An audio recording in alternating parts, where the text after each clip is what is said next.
Vamos a continuar con los diálogos que han sido agendados para esta jornada informativa de 13 de noviembre de 2025 y tenemos ya a través de la conectividad a Roger Celi, parte del Observatorio Legislativo con nosotros. Roger, gracias por acompañarnos en esta mañana. Hay mucha inquietud de la ciudadanía una vez que hoy está marcado en el calendario electoral el cierre de la campaña para el llamado a consulta popular a las urnas que tendremos el próximo día domingo. Y claro, también la pregunta es ahora mismo, ¿no? ¿Cómo están los datos de aceptación en la Asamblea Nacional, que estos días está trabajando con una cantidad bastante significativa de suplentes, y muchos también ya anuncian que dejarían las curules para ir a participar en la Asamblea Constituyente de darse la aprobación por parte de la ciudadanía? Roger, bienvenido, buenos días. Muy buenos días, como siempre es un gusto para mí estar en Radio América. Bueno, al respecto de lo que está sucediendo en la Asamblea Nacional, es un síntoma de cómo podría funcionar en el futuro la legislatura en el caso de que vayamos a una Asamblea Constituyente. Una legislatura que, al menos de lo que se conoce, porque no existe mayor transparencia al respecto de lo que hacen las comisiones, algunas de ellas han dejado de sesionar regularmente, y ahí pues la consulta también sería a quien maneja la Comisión de Fiscalización y Control Político,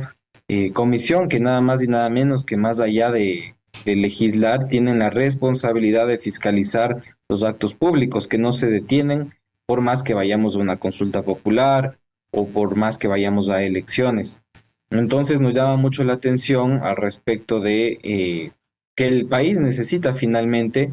que sus instituciones funcionen, y si dejan de funcionar al respecto de la coyuntura política electoral o de los partidos y sus intenciones en función de la vida política y de lo que está pasando en nuestro país, pues que creo que estamos teniendo un resultado algo desesperanzador en cuanto al trabajo de nuestros representantes.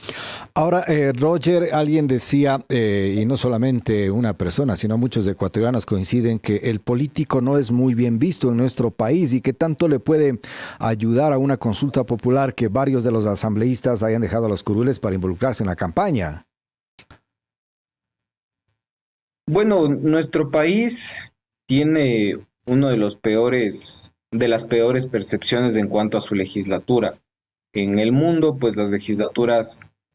tienen no una percepción positiva, sino más bien una percepción que tiene que ver más con este conflicto político que se discute, que se delibera en la legislatura, y por supuesto que este conflicto da lugar y esta deliberación da lugar a que las asambleas no sean populares, o los congresos, los parlamentos y demás, dependiendo el sistema que tenga cada país. Pero en nuestro país especialmente, la percepción de la ciudadanía es bastante negativa. Y un ejemplo, una expresión muy clara al respecto de esto es cuando se disolvió la Asamblea Nacional, cuando el presidente Guillermo Lasso llamó a la muerte cruzada, y las personas pues no reclamaron, más bien pensaban que era una medida positiva. Entre líneas, pues lo que nosotros estamos viendo es que posiblemente el ecuatoriano incluso piense que es mejor no tener una Asamblea Nacional, una legislatura. Y eso se conecta mucho con la lectura que tiene este gobierno nacional al respecto de las preferencias que tiene la ciudadanía. Una preferencia colectiva que sería que la Asamblea se reduzca a su mínima expresión, con apenas 38 personas que van a aprobar las leyes, porque esa será la mayoría que se va a necesitar en el caso de que gane la pregunta, porque tendríamos 73 representantes y se necesitarían 38 votos para aprobar una ley. Ecuador pasaría a ser, y ahí voy conectando un poco con la pregunta de la consulta popular, parecería ser un país, o pasaría a ser más bien un país, el país con menor representación en Latinoamérica en los congresos unicamerales, es decir, de una sola cámara, no los congresos que tienen Senado o que tienen la Cámara de Diputados. Y en ese sentido, pues esa percepción de la ciudadanía le pasa factura al diseño institucional, pero no es casual, sino más bien responde al mal trabajo que han realizado los partidos políticos, porque posiblemente el diseño institucional del país sí deba ser mejorado, tal vez deberíamos pensar en una bicameralidad, tal vez pensar en una carrera más allá de los 2 periodos por parte de los parlamentarios, pero en general el trabajo de los partidos, que se traduce al trabajo que hacen los legisladores dentro de la legislatura, viene a generar una mala percepción de la ciudadanía, tal vez incluso objetivamente, o lo más cercano a la objetividad, un mal trabajo a la hora de aprobar, diseñar y aprobar leyes, es decir, leyes que no funcionarían. Más la mala percepción que tiene la ciudadanía por casos como el si roben, roben bien, el asambleísta dibujante, entre otros casos que hemos tenido, violaciones incluso en todos los partidos, creo que ninguno se salva. Eso le pasa factura a la democracia. Y la pregunta, y con esto concluyo, es ¿qué costo o qué va a significar este cambio que es estructural para nuestra democracia? ¿Cuánto va a costar esa pregunta para nuestra democracia? Ahora, ¿pasa entonces por el número o por la calidad de quienes llegan a la Asamblea, Roger? No, no es el número, porque si tenemos que poner una referencia al respecto del número, uno de los organismos políticos, porque no se puede decir que es ciudadano, con lo que ya hemos visto, es el Consejo de Participación Ciudadana y Control Social, que tiene 7 integrantes y que no necesariamente el Consejo de Participación Ciudadana, por su número reducido, es una institución que funciona conforme al principio público de la política, es decir, buscar el bien común. Entonces, si mañana la legislatura ecuatoriana tiene 7 miembros, no va a significar que va a ser mejor. De hecho, si nosotros hacemos un análisis más lógico, numérico, poniendo un valor, digamos que hipotéticamente la Asamblea Nacional tiene un 50% de integrantes que hacen un mal trabajo, si es que reducimos a 80, 70 legisladores, también el 50% que van a ingresar a la Asamblea Nacional van a ser malos, es decir, no hay una relación de disminución de legisladores, aumenta la calidad, no hay una relación que funcione de esa manera. Y pues lo que hemos visto con mayor preocupación más bien es el impacto que podría tener la medida, que si bien es cierto, desde los aspectos positivos podría incluso reducir esta iniciativa legislativa que tienen ciertas personas, ciertos asambleístas, de presentar leyes que tienen un artículo y que no llegan a aportar al trabajo legislativo, pero sí un impacto también negativo, por ejemplo, en 11 provincias que se quedarían con apenas un legislador. Y ahí pues la ciudadanía que no estaría de acuerdo con esa tesis de ese partido político en esa provincia, pues no tendría otra vía. Y aún más, si se presentaren varios candidatos con varias listas,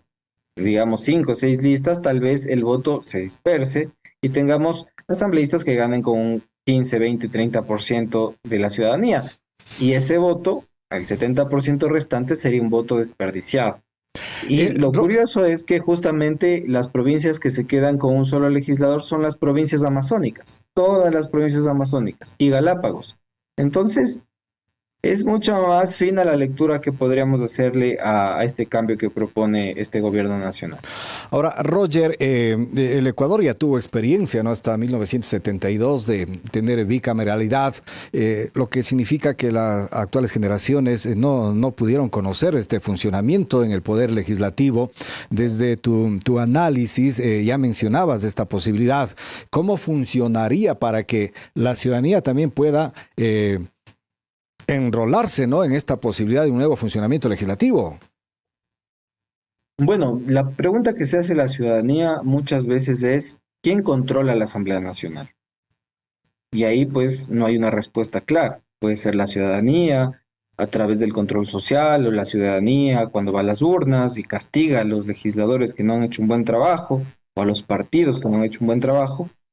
pero de manera institucional, más allá del control evidente de los recursos públicos que tiene que hacer la Contraloría General del Estado, es políticamente quien controla la Asamblea Nacional. Cuando hay un sistema presidencial, lo adecuado para el diseño institucional legislativo es que hay un control interno, es decir, que hay una Cámara Alta en este caso un Senado y una Cámara Baja, en este caso una Cámara de Diputados, quienes propongan los proyectos de ley, también que haya un control en materia de juicios políticos, por ejemplo, en el Senado, y que haya una especie de equilibrio dentro del propio Parlamento. Actualmente lo que sucede es que el presidente presenta proyectos de ley y como tiene una mayoría absoluta para aprobar las leyes, no hay ningún contrapeso. Entonces, si es que tenemos un sistema presidencialista en donde el presidente tiene mucho poder, hay que poner un contrapeso. De lo contrario, tenemos el resultado actual de muchas leyes que han violado la Constitución, la unidad de materia, que posiblemente tienen un fin, eso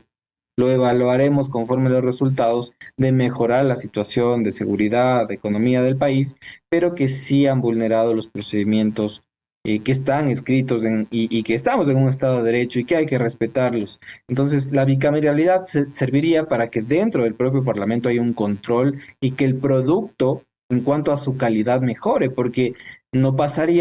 sería tan sencillo aprobar una norma, una ley, porque debería pasar no solo por la técnica detrás que puede tener una Cámara Baja y la técnica que también tendría el Senado, sino por un consenso que debería haber entre las dos cámaras. Y claro, esto se traduce ya en una lectura más fina a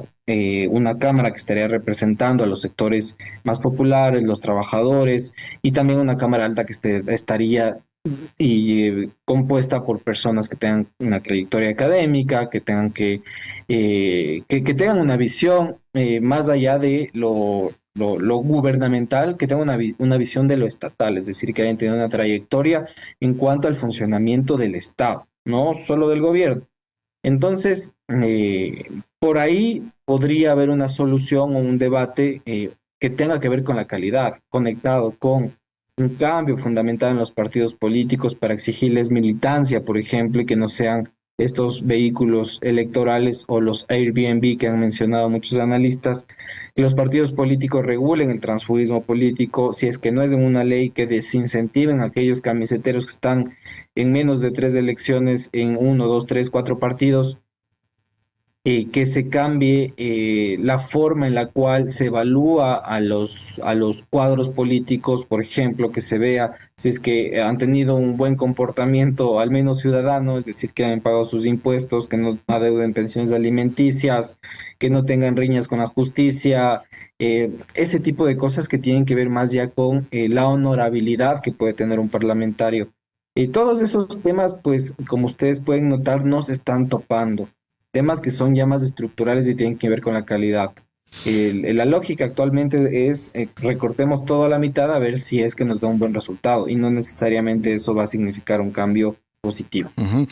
Roger, ya en la parte final se ha mencionado la posibilidad de darse una convocatoria a Asamblea Constituyente. Desde ADN se ha hablado del actual presidente de la Asamblea, de la señora madre del presidente de la República, de la asambleísta Natalie Morillo, que son asambleístas que han tenido una participación predominante con relación a la Asamblea Nacional. Esta posibilidad de que dejen las curules bajaría mucho más el trabajo y la potencialidad que ha ido tomando en algún momento la Asamblea Nacional.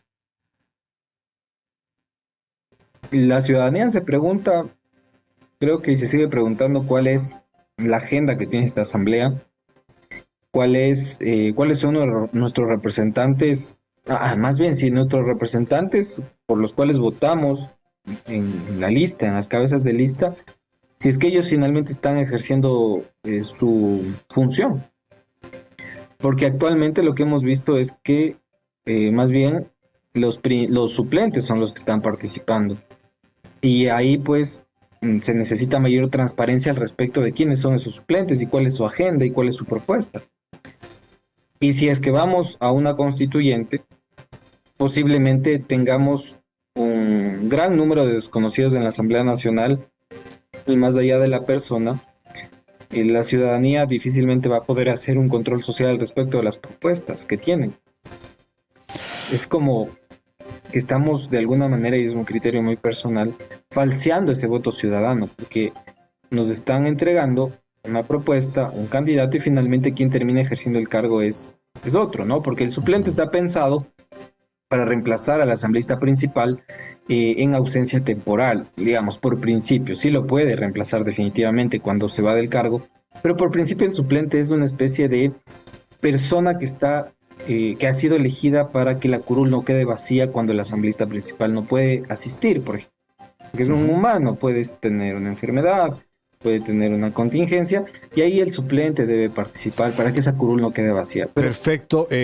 Roger, queremos agradecerte por tu tiempo y estaremos pendientes para seguir tratando de este y otros temas desde la organización que ustedes están siempre realizando el análisis al poder legislativo del país. Con mucho gusto. Ramiro, ha sido un gusto conversar con ustedes. Un buen día.